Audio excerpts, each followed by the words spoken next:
Learning Science at the Creek. Hey everybody, and welcome back to Learning Science at the Creek with your favorite and only science teacher, Mr. Melcher. Today we're going to talk about inherited traits and learned behavior.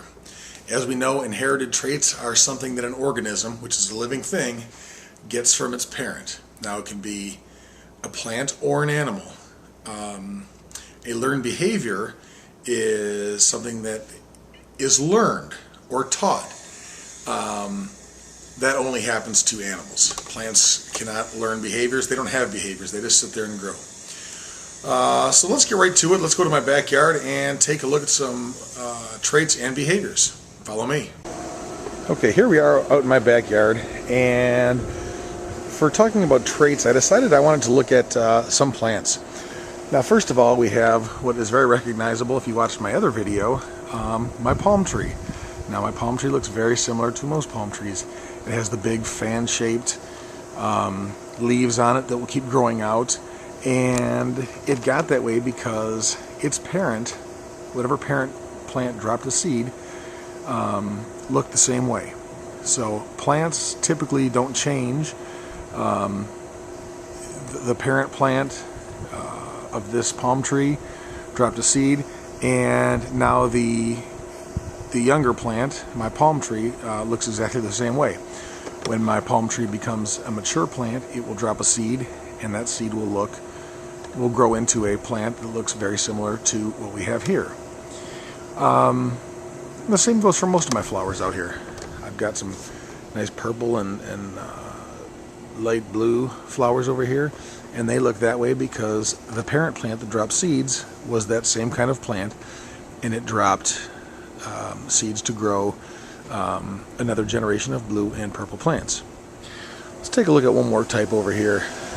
Here we go. This is one of my favorite plants. I can't remember the name of this one, but it grows nice and tall and has big flowers on it.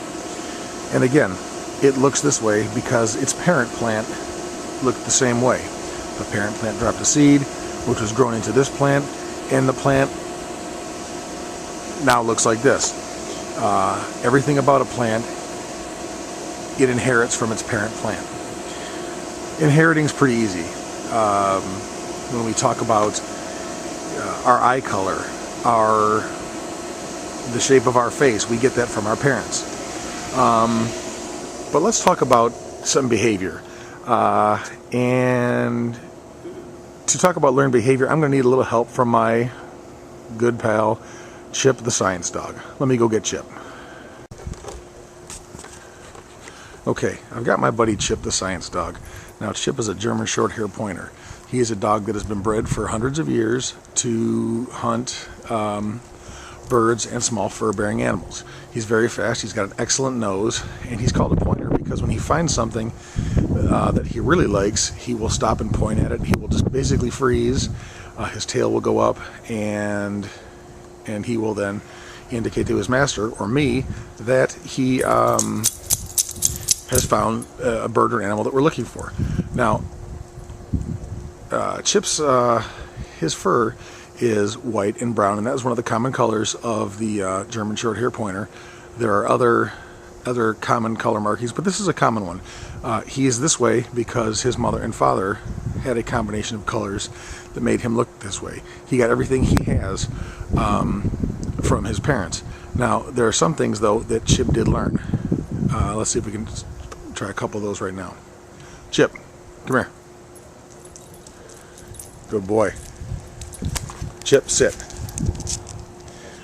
Stay right there. Don't you move. Whoa. Now, all dogs know how to sit, but Chip, sit down. Stay there. Whoa. Chip has learned to sit when I command him to. That is a learned behavior. Normally, Chip doesn't listen very well, though. He's very excited about science today. Chip, sit. Hey, sit down. Chip has been taught to sit when I tell him to sit.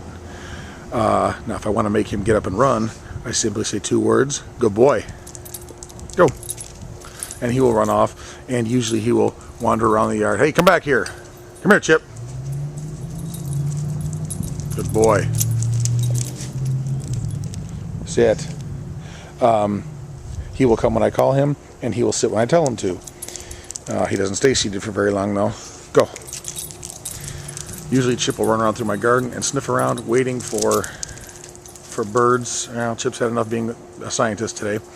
The fact that Chip comes when I call him is a learned behavior. Most dogs won't come when you call them. Most dogs won't sit when you tell them to. That has to be trained. A wild dog will not come and sit when you tell him to.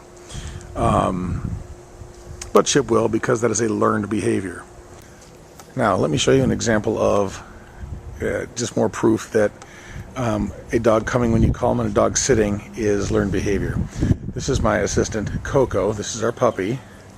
And we'll see if I can get Coco to come to me. Coco, come here. Come here. Yeah, see, Coco does not come when I call her. Matter of fact, she runs the other direction. All the way into the house. Coco, sit. Yeah, Coco does not care. But my good boy, Chip. Chip, will you sit, please? Make me look good. Ah, sit. Whoa, stay there.